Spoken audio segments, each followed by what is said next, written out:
problem 1, we see here that this equation here is inside of a complement. So to expand this equation, we need to use the De Morgan's theorem. So as per the De Morgan's theorem, it says that x naught or y naught is equal to x naught and y naught. That is why here we see that these two variables are now in an AND operation.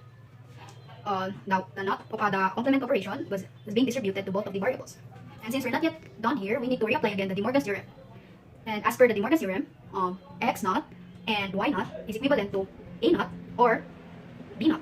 That is why here we expanded our we have a different set of variable. So instead of and, we are now using the or variable or operation rather. And as per here, as you have noticed, there is a I guess there's a not operation here, but here we don't have anymore due to the double complement law. Since double complement law states that x double naught is equal to x. So furthermore, to further expand the equation, we need to distribute. We need to multiply both of this binomial. So we need to apply the distributive law. So we have this equation here.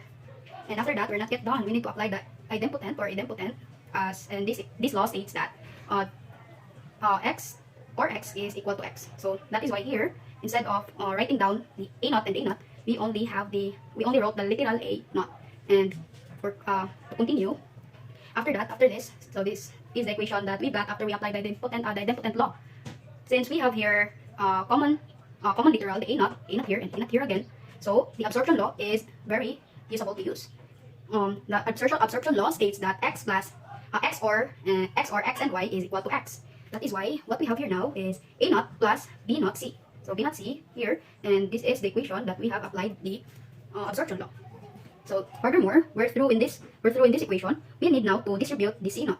So to do that, we need to apply the distributive law. So that is why this is now the equation we have here. And after we do that, since as we have noticed, we have here c and c naught. And as per inverse law, x and x naught is equals to 0. That is why we have a 0 here. And commutative law because I interchange the position of c naught and a naught. After that, this is now our equation. After that, we need to solve this. So as per null law, x and 0 is equals to 0. That is why our result here is 0. So this is our equation. And to continue, to remove the 0, we need to apply the identity law. Because identity law states that x plus 0 is equals to x.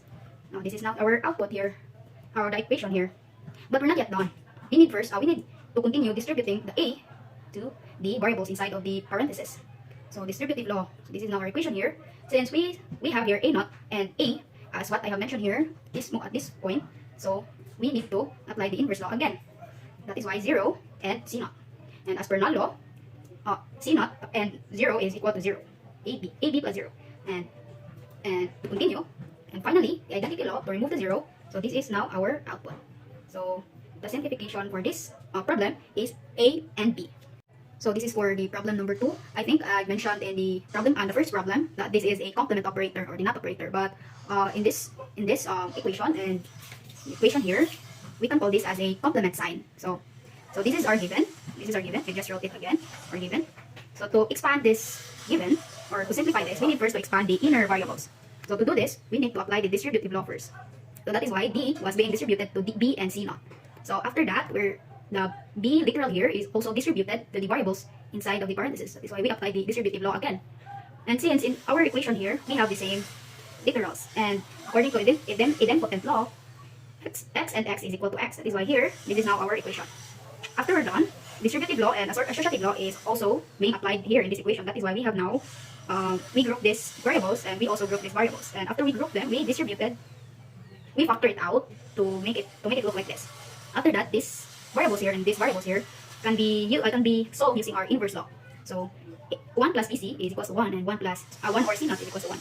So after that, so as what the null law have stated, x times 1 is just equal to x. So this is why here, our simplification for this equation is this, a or b and d.